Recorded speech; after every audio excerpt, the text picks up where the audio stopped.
안녕하세요. 저도 오늘 작별하지 않는다 소개하러 온 서솔이라고 합니다. 반갑습니다. 반갑습니다. 네, 저번에 소년이 온다 영상을 올리고 나서 작별하지 않는다랑 채식주의자까지 다 한다고 선언해버리는 바람에 이렇게 또 오게 되었고요. 근데 보험 먼저 드리겠습니다. 네, 소년이 온다는 1장부터 6장까지 그래도 제가 어느 정도 힘들지만 요약을 했다고 생각을 하는데 네. 작별하지 않는다는 읽어보신 분들이라면 아시겠지만 쉽지 않습니다. 요약할 수 없는 책입니다. 예. 왜냐면 이게 줄거리가 선형이 아니야. 아, 맞아. 그러니까 이게 시점이 과거로 갔다가 이렇게 됐다가 뭐 또 상상도 있고 내면의 서술도 있고 이래서 이게 약간 스프링?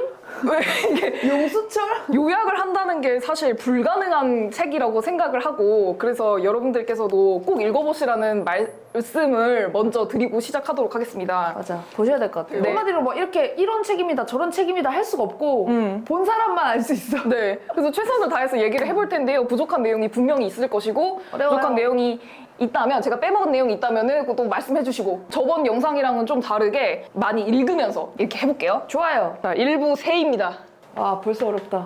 자, 한강 작가님의 책을 2권 이상 읽으신 분들이라면 지금쯤은 캐치하셨을 한강 작가 세계의 매우 중요한 상징이죠. 새, 일부 새인데요. 어떤 내용이 나오냐면 잠시만요. 네. 저도 뭔가 그 학생처럼 네네. 참고서처럼 아, 이렇게 좋아요. 같이 볼래요. 네, 9페이지 보겠습니다. 근데 좋은데요? 좋은데요? 이루어지네요. 네, 9페이지 보겠습니다. 좋아요. 성근 눈이 내리고 있었다. 소년이 온다 첫 문장 기억하십니까? 잠시만요.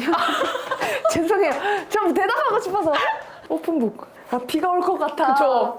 그러니까 이 한강 작가님과 뗄래야 뗄 수 없는 세계관이라고 하면은 날씨, 자연, 그리고 그 안에 살아가는 사람들, 자연과 사람이 어떻게 유기적으로 관계를 맺고 있는가가 너무 중요하잖아요. 읽다 보면은 그거를 해석해야지라고 생각하는 게 아니라 자연스럽게 우리가 받아들이게 되는 그런 관계인데 네. 작별하지 않는다도 여지없이 성근 눈이 내리고 있었다로 시작을 하는 것이죠. 그래서 이게 주인공 경하의 꿈인데요. 여러 연령대의 사람들처럼 조금씩 다른 키에 철길 침묵 정도의 굵기를 가진 나무들이 마치 수천 명의 남녀들과 야윈 아이들이 어깨를 웅크린 채 눈을 맞고 있는 것 같았다. 묘지가 여기 있었나 나는 생각했다. 라고 서술이 돼 있죠. 네. 이 나무들이 다 묘비인가?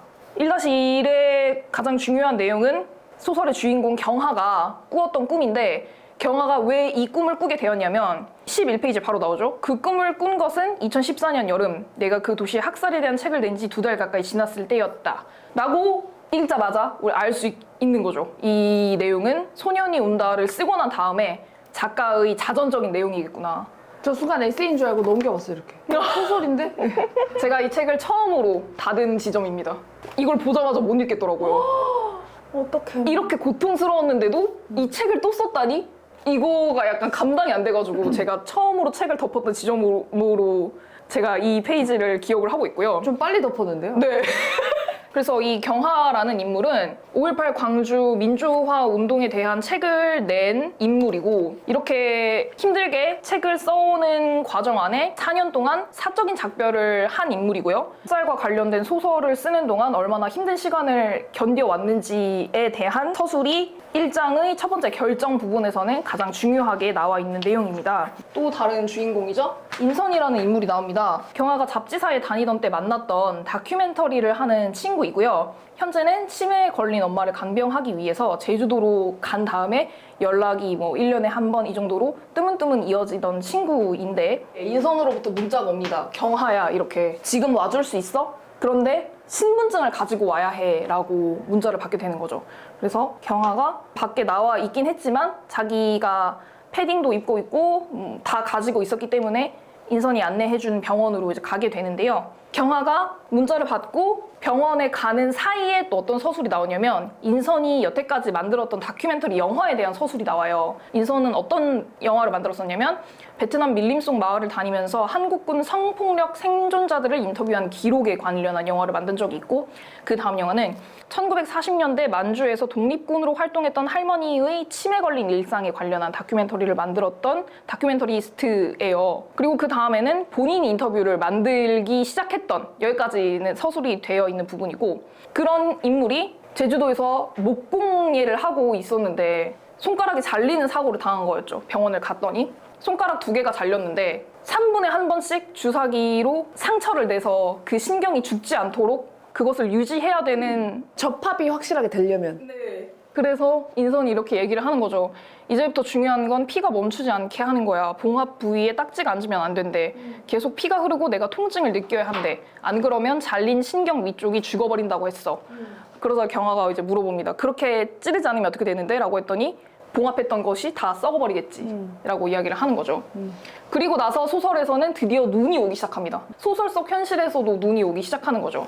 그리고 나서 다시 병원에 실려오기 전에 서술이 나오는데요.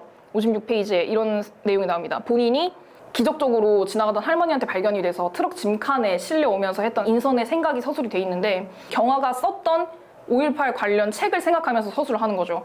손가락 2개로도 이렇게 아픈데 맞아 죽고 베어 죽었던 사람들은 얼마나 아팠을까라는 생각을 하게 되고요.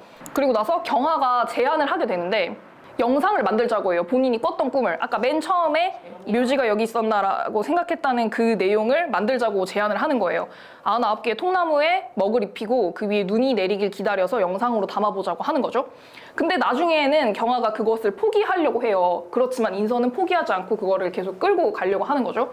그런데 경아가 하나 더 포기했던 게 뭐였냐면, 책의 가장 초반 부분에 계속해서 유서를 쓰고 봉투를 찢어버리는 행위를 반복을 합니다. 그러니까 더 이상 생애 의지가 없었다는 것을 계속 보여주는데, 그 발신인이 인선이 될 때도 있고, 인선에게 그 정도의 내가 책임을 지우는 것이 맞는가를 계속 고민하는 과정도 있고요. 근데 결국에는 본인이 발신인을 정하지 못해서 본인의 유서가 결국에는 종결되지 못한 거죠, 본인에게는. 그런 상황이었는데, 역설적으로 인선이 갑자기 병원에서 경아에게 그런 부탁을 하게 되죠. 새 2마리를 키우고 있었어요. 아미와 아마를 키우고 있었는데, 아미는 몇 달 전에 죽었고 아마라는 새 1마리가 남아 있었는데, 본인이 너무 경황 없이 실려오다 보니까 새를 챙기지 못하고 지금 서울병원에 온 거예요. 그렇기 때문에 새가 잘 있는지 봐줘라. 가서 물을 줘야 되고 생사의 확인을 해달라고 경아에게 부탁을 하게 됩니다. 근데 갑자기 근데 친구라고 분명히 말을 하지만 뭐 1년에 1번 정도 연락을 뜨문뜨문 주던 친구가 갑자기 나한테 제주도에 가서 내 새의 생사를 확인해달라고 하는 부탁을 쉽게 들어줄 수 있을까? 저도 제 자신한테 그런 질문을 한번 해보게 됐거든요. 나라면 어때요? 아니, 그냥 모든 게 좀 역설적인 것 같아요. 왜냐면 본인은 계속해서 삶을 정리하고 싶었잖아요. 네. 근데 그래서 유서를 썼잖아요. 근데 또 역설적이게도 유서의 발신인을 정하지 못해서 그래서 못 죽었어. 근데 사실 그럴 필요가 없잖아. 근데 발신인을 적지 못해서 죽지 못하고 있다는 것도, 그러니까 그런데 심지어 자기는 죽고 싶어 했지만, 계속 삶을 정리하고 싶어 했지만 다른 생명을 또 살리러 그 고난을 뚫고 또 이제 네가 말한 것처럼 갑자기 연락 온 친구의 그 부탁을 들어주러 어떤 생명을 또 살리러 가는 것? 나는 정리하고 싶지만 그러니까 여러 가지가 이게 그래서 뭘까? 살고 싶은 맞아. 걸까? 그렇지 않은 걸까? 모든 걸 포기하고 싶은 걸까? 왜 인선과 하려고 했던 작업 그 모든 것도 그 모든 게 의미 없어졌기 때문에 하고 싶지 않다고 한 거잖아요. 맞아요. 그래서 뭔가 그 모든 게 그 경아의 어떤 삶의 의지를 불태우기 위한 뭔가 그런 건가? 모르겠어요, 아직까지. 저는 모르겠는데요. 저도 여기까지 왔을 때는 약간 이제 헷갈리면서 봤던 것 같습니다. 새를 살릴 수 있을까? 조금 더 내용이 진행이 되면 76페이지인데요. 여기에서 인선이 본인이 예전에 집을 나갔던 이야기를 해줍니다. 그런데 집을 나가는 게 단순히 친구 집에 간다거나 아니면은 동네를 배회한다는 가출이 아니라 정말로 제주도에는 다시 오지 않을 결심을 할 정도로 큰 마음을 먹고. 섬을 탈출하지 않았나요? 그렇죠. 근데 이게 살고 싶어서 나갔다고 이야기를 하는 거예요. 그렇게 종로 근처를 배회를 하면서 나는 앞으로 이제 잘 살아갈 거다. 넌 앞으로만 걸어. 씩씩하게 나가다가 갑자기 살얼음 위로 얇게 눈이 쌓여있던 축대에서 발이 미끄러져가지고 공사장 위로 떨어져 버린 거죠. 그러다가 다음날 정오에 발견이 되었는데 다행히도 부직포 더미 위로 떨어졌기 때문에 목숨을 건질 수 있었던 거예요. 그리고 나서 병원에서 정신을 차려보니 엄마가 나를 보고 있었던 거죠. 근데 엄마가 울지도 나무라지도 소리쳐서 간호사를 부르지도 않는 대신 두서없이 본인의 이야기를 말하기 시작하는 겁니다. 엄마가 꿈을 꿨던 거예요. 5살 모습으로 내가 눈밭에 앉아 있었는데 내 뺨에 내려앉은 눈이 이상하게 녹지를 않았다. 꿈속에서 근데 그게 너무 무서웠다. 따뜻한 애기 얼굴에 왜 눈이 안 녹고 그대로 있나? 라는 꿈을 인선에게 이야기를 해주는데 이 내용이 후반부에 가면은 다시 한번 왜 엄마가 이런 꿈을 꾸게 되었고 인선에게 이런 내용을 얘기할 수밖에 없었는지 서술을 해줍니다. 이 사건이 현재의 인선을 만든 최초의 사건 같다고 저는 이제 이해를 했거든요. 그때가 중요했던 이유는 엄마의 그늘을 최초로 목격했던 순간이기 때문일 텐데요. 작가님의 에필로그에 관련된 내용을 먼저 끌어와서 얘기를 해보자면 이 소설이 사랑에 대한 소설이라고 말씀을 해주셨잖아요. 사랑이라는 키워드가 여기에서부터 저는 보였다고 생각이 들거든요. 83페이지를 보면은 자신의 과거와 관련된 이야기를 서로 나누다가 각자의 집으로 돌아가기 위해 어떤 길로 가야 하는지에 대해 두 사람 모두 생각하지 않았던 것 같다. 마치 연인들이 짧은 이별을 미루기 위해 우회로를 택하듯 계속해서 지하철역 반대 방향으로 걸으며 모퉁이를 돌을 때마다 다음 페이지를 넘기듯 펼쳐지는 고요한 횡단보도를 건너며 나는 기다렸다. 침묵을 깨고 인선이 다음 이야기를 들려주기를. 이런 내용이 나오는데 여기에서부터 두 사람이 얼마나 서로에게 소중한 존재인지를 묘사를 해주는 부분이라고 저는 느꼈어요. 그러니까 다시 돌아와서 경아가 초반부에 유서의 수신인을 인선을 썼다가 지웠다가 하는 과정, 본인이 지금 손가락에 잘려서 3분마다 한 번씩 주사기를 꼽고 있는데 불러서 새를 봐줄 수 있겠냐고 물어볼 수 있는, 아무리 1년에 한 번씩 연락이 뜨문뜨문 이어졌다고 한들 그 두 사람이 예전에 이런 애정어린 관계를 갖고 있었기 때문에 후반부에 조금 비현실적인 내용들이 나와도 두 사람이 끈끈하게 계속 관계를 이어나가겠구나라는 생각을 할 수 있었던 것 같아요. 이런 서술들이 계속 쌓여 있다 보니까. 그래서 경아는 인선의 부탁을 듣고 제주도로 향하게 됩니다. 집이 또 겁나게 산간에 있잖아요. 네. 중산간 마을이라는 단어가 나왔는데 제가 중산간 마을이라는 게 뭔지를 몰랐어요. 그래서 찾아봤거든요. 탄산온천 있는 그런 데인가? 제주도가 이렇게 한라산 있으면은- 중턱이야? 네, 요 정도? 아, 산간 마을은 아니고 네. 중산간이 상중할 때 그 중간 산간 마을. 중산간 마을로 경하가 버스를 겨우 잡아 타고 가게 되는데 이제 여기부터 문제가 발생을 하는 거죠. 소설에서 정확하게 어떤 지역을 지칭하는지 명확하게 얘기를 하진 않지만 제 서치에 의하면 표선면이에요. 근데 공항이 이쪽이잖아요. 그러니까 경하가 원래 잡아 탔어야 하는 버스는 이렇게 가는 건데 지금 이렇게 가는 버스를 잡아 탔기 때문에 이때부터 경하의 고행이 시작되는 거죠. 그래서 타고 나서도 계속 갈등하잖아요. 아, 그냥 한라산 쪽으로 가는 거 탈 걸 그랬나? 지금 내릴까? 아니면 다시 공항으로 돌아갈까? 이런 고민들을 계속 하게 되는 게 인선의 집이 이쪽에 위치하고 있기 때문이라는 추측을 할 수가 있고요.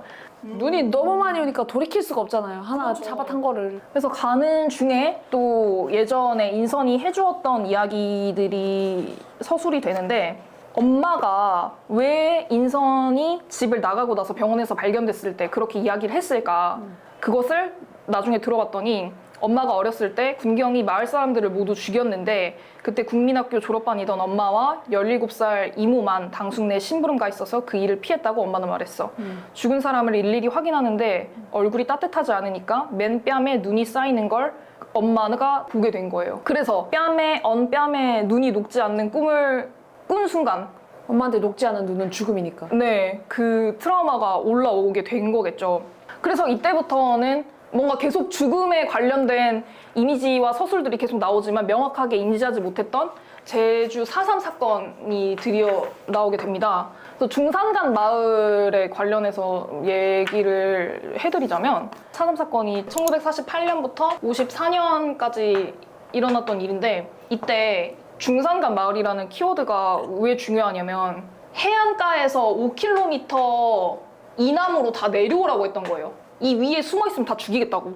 그러니까 책 표현에 의하면은 이 위에 숨어 있는 사람들은 다 빨갱이로 간주하고 처단하겠다는 포고령이 내려진 거죠. 그래서 이때는 마을 자체가 불탄 경우가 많아서 중산간 마을은 아예 흔적이 없어진 마을들이 되게 많대요. 그 중에 하나가 지금 표선면인 거거든요. 근데 이렇게 재건되지 않고 잃어버린 마을이 된 것이 제주도에 무려 109개의 마을이 있다고 합니다, 지금까지. 복원 안 된 것만. 네, 그냥 그 폐허터로 그대로 남아 있는 거예요. 그래서 예전에 1990 몇 년도에 작가가 제주도에서 이제 몇 달 살이를 했는데 그런 마을에 묵었던 거예요. 본인은 몰랐던 거죠. 재건되지 않은. 네. 그리고 나서 주민이 얘기를 해주니까 그때 작가님도 그 사건을 피부로 이해하게 됐던 것 같아요. 이 인터뷰를 읽어보면은. 근데 지금도 여기는 눈이 많이 내리면 사실상 고립되는 마을이라고 그러더라고요. 이쪽 부분들은. 그래서 이런 백그라운드가 있는 지역이라는 점을 말씀을 드리겠고요. 그리고 경하가 인선의 집에 향하는 것은 새의 생사를 확인하기 위한 미션이기 때문에 네. 인선의 집에 놀러 갔을 때 예전에 새에 관련해서 얘기해준 것들을 계속 떠올리게 됩니다. 그 안에 어떤 내용이 있냐면 109페이지인데요. 여기에 앵무새의 뼈에 대한 이야기를 해줘요. 저는 여기에서도 또 한 번 책을 덮었던 것 같은데 새가 너무 가볍다. 근데 그것들에도 무게가 있다. 그리고 나서 하는 얘기가 무게를 줄이기 위해 새들의 뼈에는 구멍들이 뚫려 있다고. 장기 중에는 제일 큰 건 풍선처럼 생긴 기낭이라고 그녀는 말했다라고 이야기를 했는데 전 여기에서 갑자기 생각났던 내용이 뭐였냐면 소년이 온다에 어린 새. 기억나세요? 피가 다 빠져서 관이 가볍다라는 얘기를 해주잖아요. 그러니까 계속 구멍이 뚫려 있고 눈 결정에도 구멍이 있고 새한테도 구멍이 있고 뼈한테도 구멍이 있고 이 이미지가 계속 중첩이 돼서 계속 죽는 것에 대해 생각하게 되는 서술이었던 것 같아요. 그래서 많이 읽기를 멈췄던 것 같은데요. 그리고 나서 이렇게 죽음의 이미지가 다시 한번 서술된 다음에 버스를 또 다시 기다리는데 여기에 노인이 한 명 나오잖아요. 네. 버스를 기다리면서 석상처럼 꿈쩍도 하지 않으면서 두 손으로 지팡이를 짚고 있는 노인의 옆 얼굴을 보는데 내 손이 닿는 순간 그 얼굴과 몸이 눈 속에 흩어져 사라져버릴 것 같은 이상한 두려움을 느낀다라고 서술이 돼 있는데 어떤 내용이 나오냐면 잡지사에 근무하던 시절 인선과 경하가 했던 이야기인데 뒤돌아보면 안 되는데 돌아봐서 돌이 된 이 여인에 대한 이야기를 합니다. 그래서 그거에 대해서 어떻게 생각하세요? 어느 순간에 돌이 됐을까요? 이런 이야기를 하면서 두 사람이 처음으로 말을 놓게 돼요. 그 일화랑 엮어서 생각을 해보면 그 노인은 오지 않는 버스를 기다리면서 누구를 기다리는 걸까? 굉장히 상징적으로 그 장면이 보이는 거죠.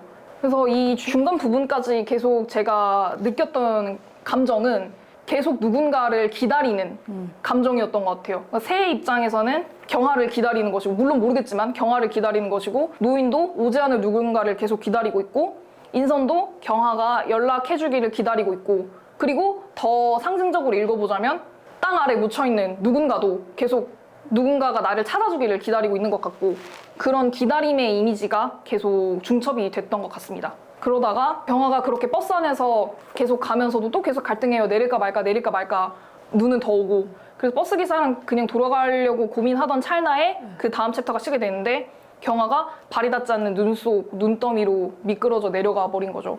그래서 자기 몸 위로 눈이 계속 내리고 이대로 이 사람이 정말 죽을 수도 있을 것 같다는 느낌을 받으면서 책 페이지를 넘기게 됐는데요. 그러다가 소년이 온다에서 민지가 얘기했던 부분이 여기에서 나오죠. 인선이 맞으면 자란 눈송이가 지금 내 얼굴에 떨어지는 눈송이가 아니란 법이 없다.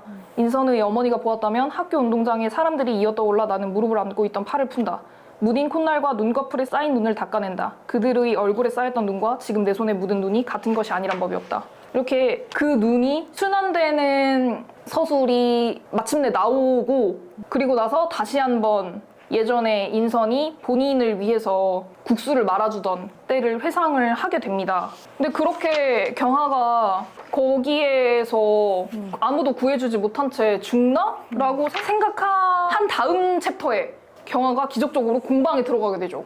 인선의 공방에 도착을 해서 아마를 발견을 하는데 아마는 죽은 채로 발견이 됩니다. 근데 여기에서 제가 중요하게 봤던 거는 아마를 묻어주면서 경하가 생각했던 자신의 독백인데요. 나는 이 새를 사랑한 적이 없는데 왜 우나 생각했던 부분이 저는 되게 인상적이었거든요. 그 부분에서 제가 느꼈던 거는 인간이라면 무의식적으로 가질 수밖에 없는 생명에 대한 소중함 그리고 그것을 넘어서 죽은 것을 대할 때 가질 수밖에 없는 그 보편적으로 슬픈 감정 있잖아요. 그러니까 이렇게 생각해보게 되는 거예요. 사랑한 적도 없는 새가 죽었는데도 눈물이 나는데 어떻게 그렇게 많은 사람이 학살당할 수 있었을까?까지 생각이 되면서 그 새를 묻어주는 일련의 과정들이 더 훨씬 슬프게 다가왔던 것 같고요. 경하가 이제 그 눈에 빠졌을 때 사실은 그냥 포기하고 싶어 하지 않았나? 맞아. 그런 느낌이었어. 저 포기하고 싶어 했는데 새를 살려야 한다. 그냥 잠들 것 같다. 왜냐면 죽기 직전에 약간 그냥 약간 따뜻하게 느껴졌을 것 같거든요. 너무너무 추웠는데 죽기 직전에 그냥 뭐 어떤 것들이 나와가지고 그냥 이 눈밭이 너무 따뜻하고 그냥 포기하고 싶다. 그냥 이 황홀 속에서 잠들고 싶다. 정말 잠들 수 있을 것 같다라고 했는데 하지만 새가 있어. 나 지금 날 기다리고 있는, 아까 계속 기다림의 정서가 있다 했으니까 기다리고 있는 사람이 있으니까 내가 지금 여기서 포기하면 안 된다는 거죠. 뭔가 잊으면 안 된다는 거지. 내가 까먹으면 안 되는 게 있는데 내가 포기하면 안 된다. 약간 그런 느낌으로 읽혀서 그 부분이 좋았어요. 하지만 새가 있어. 너무 단호하고 맞아. 뭔가 맞아. 그치만 아마가 있잖아 이게 아니라 하지만 새가 있어.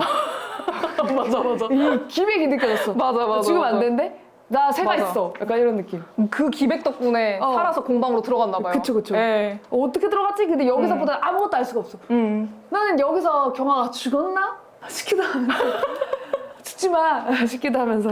맞아. 사실 이렇게 생사의 고비를 넘나들고 있는데 갑자기 공방에 슝 간 것도 신기하죠? 비현실적이라고 볼 수도 있잖아요. 왜냐면 소설이 다 빠져 있으니까. 그쵸. 근데 거기부터가 이 소설의 시작인 거죠. 그러니까 죽은 것 같으면서도 죽지 않았고 네. 그런 경계선에 있는 사람들이라는 게 경아가 죽지 않고 공방에 도착한 순간부터 이어지는 뭐랄까요? 아무튼 네. 그것. 네, 이어지는 그것. 직견이 짧아서 이 단어 선택이 상당히 어렵습니다. 여러분들도 이해를 해주셔야 돼. 자, 그래서 여기부터 이제 상당히 헷갈리는 상황이 나옵니다. 갑자기 아마가 살아있고 네. 인선이 살아있습니다. 네. 그래서 인선이 나를 기다리고 있는 듯이 맞아주는데요.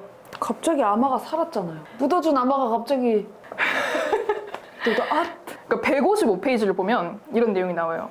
인선의 손가락이 잘리지 않은 평행 우주가 존재한다면 나는 지금 서울 근교 아파트의 침대에 웅크려 누워있거나 책상 앞에 앉아있을 거다.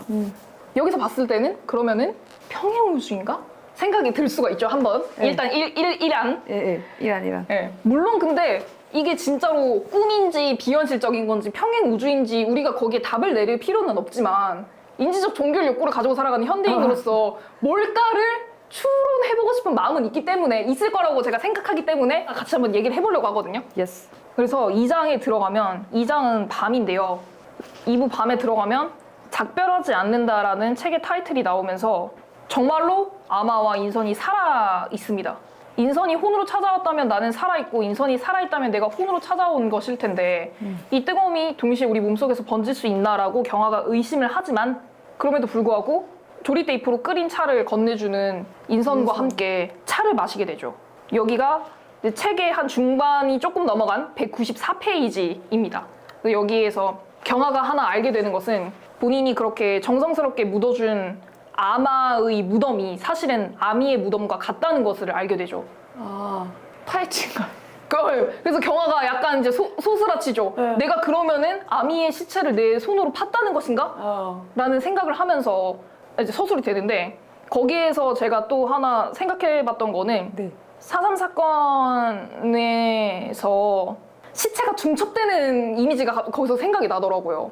왜 아미와 아마가 같은 곳에 묻혀졌을까 생각을 해봤을 때 이제 뒤에 더 그것에 관련한 구체적인 서술이 나오지만 이 사건은 어쨌든 간에 집단 학살이기 때문에 시체 위로 계속 이게 쌓였단 말이죠. 그래서 그런 것이 좀 상징적으로 이 부분에 들어간 건 아닐까라는 저만의 추측이고 네. 근데 그런 추측에 좀 더 제가 그런가 보다 했던 것은 제주공항 활주로 아래에서 유골이 발견됐다는 내용을 얘기를 해주잖아요, 인선이. 근데 실제로 찾아보니까 제주공항 자리에서 가장 많은 사람이 죽었다라는 그 진상 조사가 있더라고요. 그래서 발굴된 시체만 382구인데 이게 얼마 안 됐더라고, 이 유골이 수습된 지가. 근데 사실 수습되지 않은 유골이 훨씬 더 많은 거겠죠? 바다에 쓸려나가 일부러 해안가에서부터 그랬어. 그렇죠. 여기 안에서 다 척결됐으니까. 그래서 그 책 안에 그 서술도 나오잖아요. 나는 바닷고기를 먹지 않는다고 얘기를 하는. 그 학살의 진상을 담담하게 이야기를 해주는 인선의 이야기가 2장에서는 중심적으로 배치가 되어서 좀 더 우리가 4.3 사건에 대해서 깊게 들어가게 됩니다. 2부에서도 인선과 경하가 어떤 관계에 놓여져 있었는지 그 서술도 나오잖아요. 서로가 서로를 아끼는.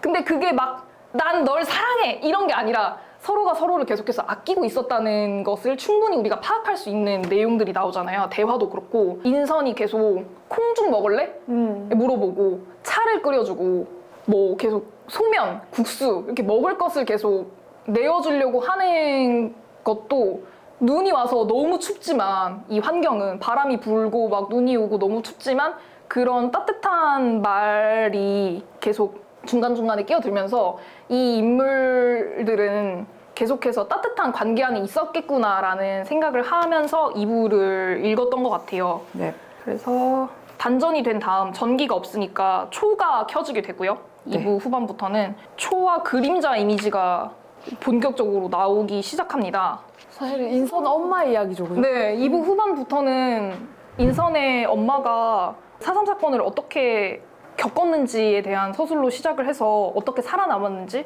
그리고 오빠를 찾기 위해 어떻게 했는지에 대한 서술이 나오는데 이야기를 어떻게 해주냐면 인선이 방으로 가서 어떤 상자를 하나 내립니다. 그래서 그 안에 본인이 스크랩해뒀던 신문, 사진, 자료 같은 거를 경아한테 보여주면서 자기가 듣고 알고 본 것들에 대해서 경아에게 설명을 해주는 거죠. 네.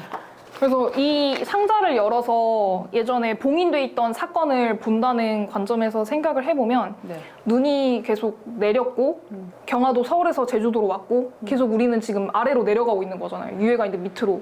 그리고 또 책에 어떤 서술이 나오냐면 267페이지에 내려가고 있다. 수면에서 굴절된 빛이 닿지 않는 곳으로 중력이 물의 부력을 이기는 임계 아래로 라는 표현이 나오면서 그 안에 반지꼬리 함을 열어보거든요. 그러니까 계속 독자를 사건의 진실로 깊은 곳으로 네, 더 깊은 곳으로 데려가는. 인도하는 듯한 서술 방식으로 4.3 사건을 직접 겪었던 사람들이 어떤 시간을 보내왔을지에 대한 것을 꽤 직접적으로 해준다고 느꼈고요. 네. 소년이 온다랑 비교를 해서 생각을 해보면 소년이 온다도 분명히 모티브가 된 실제 인물이 있고 실제 인물과 역사적 사실들의 기반으로 철저한 고증을 바탕으로 쓰여진 소설이지만 그거는 어쨌든 그 내용들이 다 어떤 인물들이 겪었던 이야기 안에 녹아져 있다면 작별하지 않는다는 진짜 증언을 보고 있는 느낌이 나잖아요. 근데 그게 또 이질적이지 않게 다가올 수 있었던 이유는 인선이 다큐멘터리를 하던 사람이었기 때문일 것 같고 그가 이전에 해왔던 작업들을 계속 중간중간에 이제 보여주면서 이 사람이 예전에 묻혀져 있었던 아픈 역사, 아픈 진실에 계속 다가가는 사람이라는 걸 우리가 충분히 알고 있기 때문에 나중에 계속해서 인선의 입을 빌려 정심이, 그러니까 이 정심은 인선의 엄마인데요. 인선의 엄마가 오빠를 찾기 위해 어떤 여정을 거쳤는지를 우리가 마치 다큐멘터리를 보듯이 읽을 수 있었던 것 같아요. 근데 이거를 제가 말로 요약할 수가 진짜 이거는 말로 요약할 수 없는 부분인 것 같아서 책으로 한번 읽어보시면 좋을 것 같고 여기에서 인선이 또 하나 깨우쳤던 건 전 그건 것 같아요. 엄마를 되게 나약하다고 생각했고 그래서 집을 나간 서술에서도 굉장히 어떻게 보면은 제주도라는 땅뿐만 아니라 나를 길러줬던 엄마에 대한 반감 혹은 혐오감이라고 볼 수도 있을 것 같거든요. 그런 것들을 잘 몰랐을 때는 그렇게 생각을 했지만 엄마도 계속 사실은 그 역사적 트라우마를 마주할 정도로 굉장히 강인한 여성이었던 거죠. 인선이 몰랐을 뿐이고 어렸을 때는. 그래서 국민보도연맹이 또 3장에서는 굉장히 중요하게 나오잖아요. 근데 제가 국민보도연맹 사건이라는 것은 잘 몰랐거든요. 왜냐면 국사책에도 한 줄밖에 안 나와요. 한 줄이 뭐야. 그냥 그런 사건이 있었다. 뭐 한국전쟁 이후에 우리 국민이 겪은 뭐 분단의 아픔이다. 이 정도로밖에 서술이 안 돼 있는데 찾아보니까 뭐 코발트 광산이 계속 책에서도 나오지만 광산뿐만 아니라 어떤 골짜기에서도 정말 많더라고요. 그 집단 학살이 이루어졌던 그 지역들이. 그래서 그런 지역에서는 한동안 피가 너무 많이 나와서 물에 농사가 안 됐다고 하더라고요. 근데 그런 유해 수습이 지금까지도 잘 안 돼 있는 지역들이 많고 어떻게 이런 작은 나라에 그러니까요. 그래서 이 부분에서는 그런 생각 해보는 거죠. 이게 군사 정권 안에서는 20년 동안 아예 4.3이라는 단어를 말하는 게 금기였고 가장 처음 책으로 써졌던 거는 현기영 작가의 순이 삼촌이 1979년에 써졌대요. 근데 그걸 쓰고 나서 잡혀가가지고 고문을 당했다고 하더라고. 그러니까 우리 사회에서는 이 사건을 이렇게 가르칩니다를 보는 것도 맞지만 이 사건을 왜 가르치지 않았는가? 왜 지금도 우리가 잘 모르는가를 살펴봐야 되는 거죠. 그러니까 4.3 사건을 알고 나서도 7년이나 지속됐다라는 거는 또 알기가 힘들잖아요. 그러니까 우리 사회가 이거는 국가에서 가르치지 않았던 사건이기 때문에 이 책을 보면서 저도 몰랐던 부분을 많이 알게 됐던 것 같아요. 그래서 3장에서는 이렇게 사건의 진실을 함께 보고 들었던 두 인물 경하와 인선이 나가자고 하죠. 촛불 하나를 들고 달랑. 갑자기 인선이 우리 나무들 심을 땅을 보여준다고 나가자고 하죠. 그리고 나서 인선의 발자국을 따라가는데 이전에는 4.3 사건이 있었을 때는 도망가던 사람들이 본인들의 발자국을 지우기 위해서 갈피 같은 것으로 이렇게 지우고 다녔다면 이번에는 경아가 인선의 뒤 발자국을 이렇게 따라가면서 둘이 눈밭에서 누워서 이야기를 해주는데 마지막에는 결국 불꽃이 다시 솟는 걸 보면 이 인물들이 살아있을 것이다라는 희망을 가지게 되고 거기에서 그 인물이 뭐 누가 죽거나 이러는 게 아니고 두 사람의 또 저는 사랑을 확인하는 부분이라고 봤기 때문에 작별하지 않는다라는 책 제목이 그 부분에서도 완성이 됐던 것 같습니다.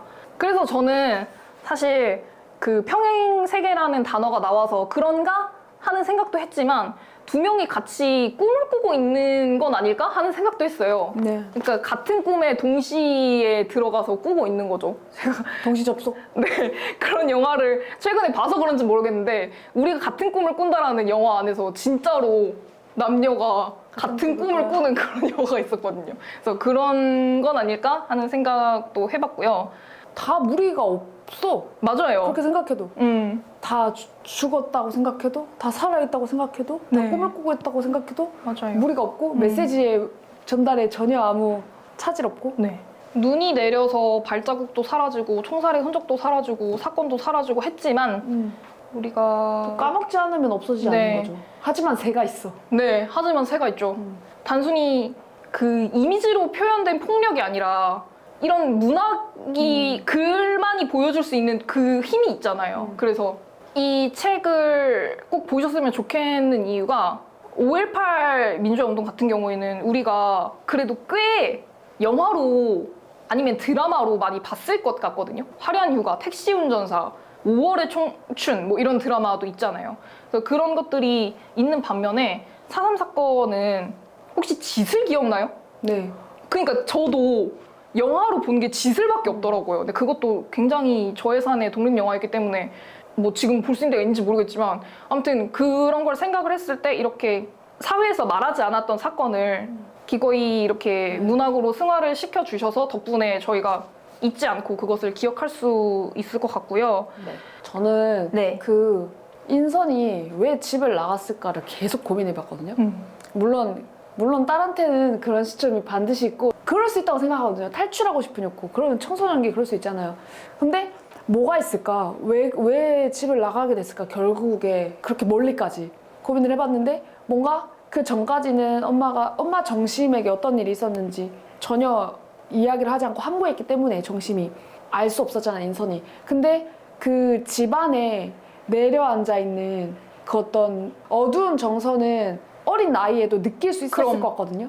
왜 나는 친인척이 이모네 식구들밖에 없고 다 없고 맞아. 내 주변에도 뭐 그럴 수 있잖아요. 그러니까 뭔가 그런 것들 막 정확히 알 수는 없지만 우리 집에 있는 나에게 어떤 얹어져 있는 그런 분위기라는 것들은 인지할 수 있을 거거든요. 그래서 그것에 대해서 존재는 모르지만 내가 도망치려고 했어. 그냥 도망치면은 내가 까먹을 수 있는 거니까. 근데 어쨌든 결론적으로는 다시 엄마를 만나게 됐고 엄마가 그때서는 우리 집에 어떤 일이 있었는지를 얘기하게 됐고 이제 정심이 가족들 오빠의 행방 이제 끌려갔던 오빠의 행방을 찾으면서 어쨌든 이제 아이를 키우고 하면서 또 포기하게 됐잖아요. 오빠를 찾는 것을.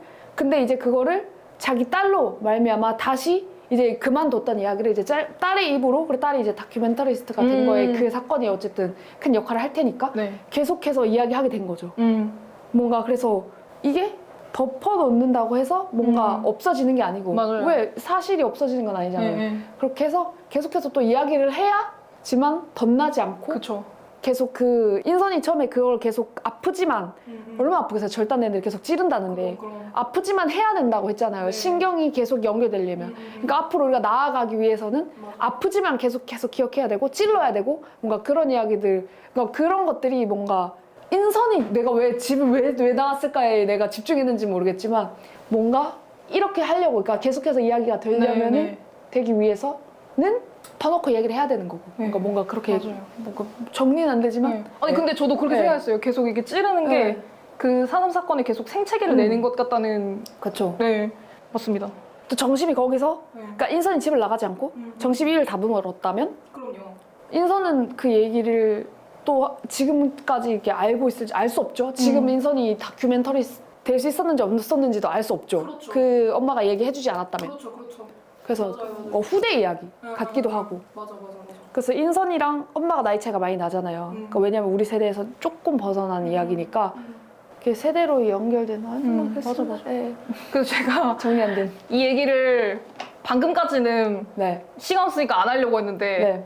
이거 물음이 하나 있어요. 뭐예요? 정말 오랜만에 보시는, 장금 이후에 오랜만에 보시는 정의란 무엇인가요? 어떤 내용이 있냐면 저희 집에도 그 벽돌 있습니다. 조상의 죄를 우리가 속죄해야 할까 하는 파트가 있습니다. 너무 흥미로운데요? 국가 정체성을 떼어놓고 자신을 규정할 수 있는가? 질문입니다. 국가 정체성을 떼어놓고 자신을 규정할 수 있는가? 왜냐하면 자유민주주의 사회 안에서는 아니라고 믿고 싶은 사람들이 훨씬 많기 때문에 이런 거죠. 여기 안에도 이제 예시가 있는데, 나는 노예를 소유해본 적이 없는데 내가 노예제에 대해서 왜 반성해야 합니까? 내가 왜 사과를 해야 합니까? 라고 말하는 사람들이 있고, 나치 정권에서 자행됐던 일에 대해서 나는 독일 시민이지만 나는 그때랑 상관없는 사람인데 내가 그거에 대해서 왜 사죄해야 합니까? 라는 사람들이 있는 거죠. 근데 거기에 대해서 저자가 어떻게 이야기를 하냐면, 무지의 장막이라는 내용이 나오는데 이게 그러니까 승전국 시민일 수도 있고 패전국 시민일 수도 있어요. 아예 가정하지 않는 상태에서 무지의 장막 안에서도 본인이 패전국 시민이 되고 싶은지를 물어보는 거예요. 그랬을 때 그거에 대해 국가의 정체성을 떼어놓고 자신을 규정하고 싶은 사람들은 어떻게 생각하시나요? 라고 물어보는 거죠. 그러니까 결국에는 나를 사회적 역사적 역할과 분리시킬 수 없고 내 삶의 이야기와 내 정체성이 기원이 된 공동체 이야기 속에 내가 있기 마련인 건데, 그것을 떼어놓고 개인주의자 방식으로 현재와 과거를 분리하려는 시도는 현재의 관계를 변형하려는 시도다라는 이야기가 있어가지고 그걸 한번 같이 읽어보면 좋겠다 해서 이제 가져와 봤고요. 마지막으로 한 가지 추천만 하겠습니다. 제가 며칠 전에 현대미술관에서 하고 있는 2024 올해 작가상 전시를 갔다가 깜짝 놀란 거예요.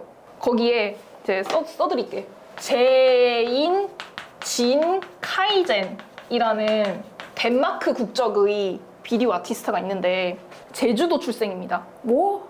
그래서 갔더니 작품 제목이 뭐냐면요, 이여도인 거예요. 제가 거기 안에서 1시간을 넘게 보고 나왔어요. 이 작품만. 이게 어떻게 돼 있냐면 멀티 채널 그건데 여기 안에 영상이 하나, 둘, 셋, 넷, 다섯, 여섯, 일곱 이렇게 돼 있거든요. 한 가지 작품이 뭐냐면 4.3 사건 때 아이를 잃은 무당의 혼을 부르는 작품이 있습니다. 그러니까 아이에게 이야기하는, 이거를 무려 10년간 취재한 작품이 하나가 있거든요. 근데 이게 진짜 대단한 게 뭐냐면, 이게 제가 지금 정리를 안 해가지고 지금 정확하게 말씀 못 드리겠는데, 정말 이미지 작품도 있고 여기 그 제주도의 생을 바닷속에 그 있는 생물 비디오, 그 다음에 할머니들이 그 소창 있죠, 천을 가지고 막 바위에 묶어주는 그런 작품인데, 이게 현무암이 지금 보니까 내가 이걸 보고 나서 갔는지 모르겠는데 약간 다 뼈에 난 구멍처럼 보이는 거예요. 그 현무암이. 그걸 이제 위로해주는 듯한 그런 작품이 있고, 그 땅에 자라난 아이들 작품이 있고요.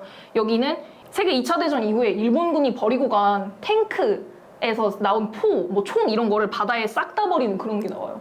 그러니까 제주도 바다 밑에는 뭐가 있을까 생각해보게 되는 거죠. 총, 사람들의 시신. 근데 여기는 또 생명이 자라나는 곳인 거예요, 이 바다 안에는. 그리고 여기는 상여를 메고 현대적으로 그 사람들한테 구슬을 해주는 그런 그 퍼포먼스가 있고, 그리고 이 밑에가 수중제사가 있어요.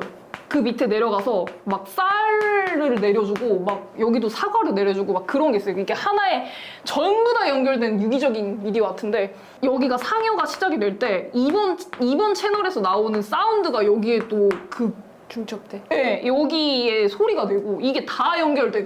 대단한 작품이다. 여러분들 꼭 보셨으면 좋겠고 또 얘기를 안 한 게 있을 것 같기는 한데 시간 관계상 여기까지 해보겠고요. 예, 꼭 여러분들 한번 보셨으면 좋겠습니다. 감사합니다. 수고하셨습니다.